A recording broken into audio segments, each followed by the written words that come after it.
Please be seated. Wow. More people snuck in during the chanting, I guess. This is going to be like Dharma school class time.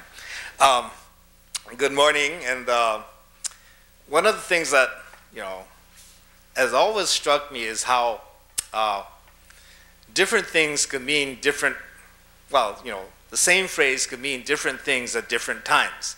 And one of the reasons I started thinking about this while I was thinking about teasing for the Dharma school service, and then how you can say something and depending on the situation, depending on the setting, it can mean completely different things. And especially in Japanese, this comes out a lot. One of the things that, usually when you, dozo go yukuri means, please take your time, And if you take it literally all the time, you're going to get in trouble. Because one of the things that happens a lot of times is that you go to a restaurant, you pay your bill, you get your change, and then they tell you, dozo go yukuri, please take your time. It doesn't mean take your time, it means hurry up and go home, right? It means hurry up and go home. And then, it's not just Japanese, it's more prominent there, but it's not just the Japanese. Depending on the setting, when you tell somebody, you're dressed nicely today, that's okay, but if you say, you're dressed nicely today, depending on how they dress up until then and stuff like that, you could be making a comment on how you think they dress, right? And that could be taken completely wrongly. So this may not seem to have much to do with what I'm going to start talking about now, but hopefully it comes together in the end. But anyway, in our altar, we have things decorated here, and we have something for each one of the five senses. I've mentioned this a number of times and talked about this. Incense for the sense of smell, the flowers for the sense of sight, the gong and the chanting for the sense of sound, some offering of food for the sense of taste. We put our hands together in gassho for the sense of touch, and we have lights for consciousness. And all of these things have their different lessons for us and such, and together they have lessons. But the one thing that people have a hard time understanding is how food helps in, realizing enlightenment. We say that everybody is made up of these five things, and we have to find our balance and use all of ourselves to truly understand and realize the teachings of Buddhism. They can understand the sense of, smell a little bit, because the incense rises up steadily and starts fading away. It's kind of like human life. We start off straight and start fading away, and then it's not until you can't see it anymore that the scent permeates all the corners of the room. And just like in human life, the full effects of a person are realized when you can't see them anymore. And then the sense of sight, all these things kind of come into play. But a lot of times people have a hard time understanding the sense of taste. They think, well, it gives you nourishment and such, but it's a little bit more than that. It's more than simply taking nourishment to be able to undertake practice and make life possible. And a good example of this I came across while I was reading a Japanese historical novel. And it was about Nakayama Yasube, or the title of this was Kenka Yasube. He was Yasube who liked to fight. And then this Nakayama Yasube was later adopted and became Horibe Yasube, and he was one of the 47 Ronin, in that famous movie that they have. And what was interesting about him is that as a young man, he was very strong and he was very good at swordsmanship, but he liked to drink too much, and he always got into fights. He always was getting into fights. And, but even though he got into fights after drinking too much, he was such a good person, and he had these older friends that really cared about him, that they all got together and they decided, we need to do something to help him out. So, he can straighten himself out and become, reach his potential, basically. So some got together and they decided, they would help him.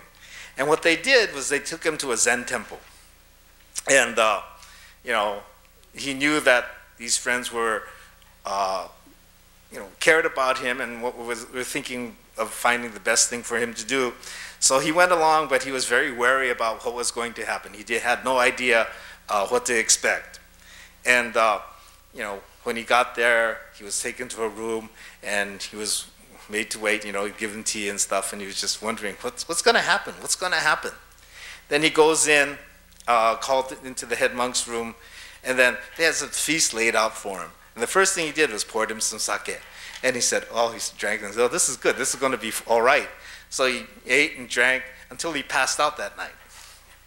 And then, you know, he said, oh no, what's going to happen now? And then when he got up in the morning and washed up, you know, he was taken to the room and he'd given more food and more drink. And this kept up for a while, and then it was getting to the point, he said, oh, no, I don't want to drink anymore. And he got really, you know, wary and stuff, and then he was just each day when he got up, it was getting later and later in the day. And then finally, after this one day, he couldn't get up the next day, and he basically passed out for about 2-3 days. And he was thinking to himself, oh, I don't want to go, you know, drink. I don't want to eat anymore. I just want to rest. And then he was really relieved when, you know, the next day he wasn't given any food. What he was made to do was go sweep and clean up around the temple and do a bunch of chores.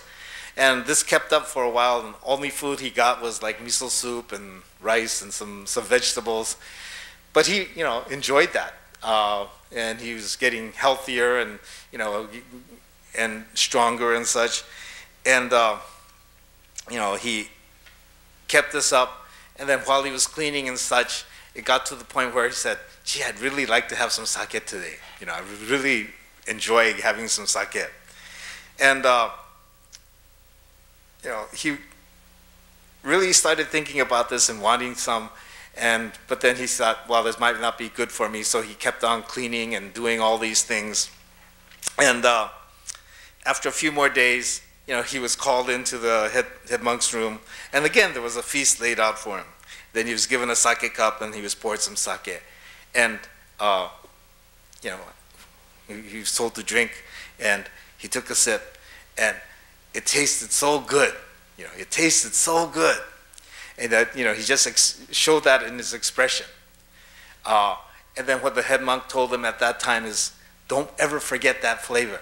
You know, drink as if there's no tomorrow. Now, here in the United States, if you say drink as if there's no tomorrow, you kind of imply, you know, getting pie-eyed drunk.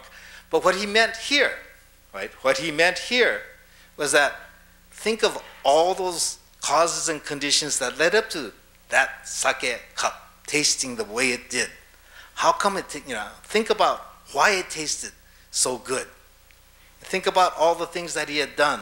Think about the situation. Think about all these things coming together to make that possible, to make that cup of sake taste so good, right? To drink as if there's no tomorrow is that you don't know what's going to happen tomorrow, right? You don't know what's going to happen tomorrow.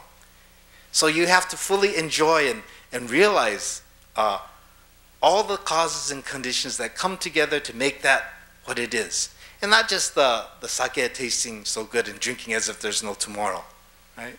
You have to live as if there's no tomorrow. Our friends from the Washington, D.C. area came, and they were kind of surprised that I remembered where I had seen them before. And, you know, this is a good example of this as well. You know, you don't all look alike. Number one, you know, despite what people say, you don't all look alike. All Caucasians don't look alike. And, you know, but if you go to Japan, all the Japanese look alike. Anyway, but, you know, each meeting is important. You don't know where it's going to happen. You know, what's going to happen, where you're going to meet again, what things can come together.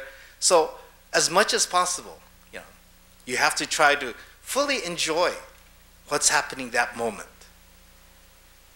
And by fully enjoying, it doesn't mean just hedonistically, you know, being, you know, having fun, but to truly understand all the causes and conditions that come together to make it possible, right? To make it possible.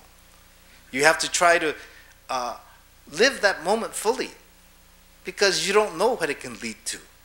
You don't know when it's going to happen again. And again, like I always point out, the closer a person is to us, the more we tend to ignore them.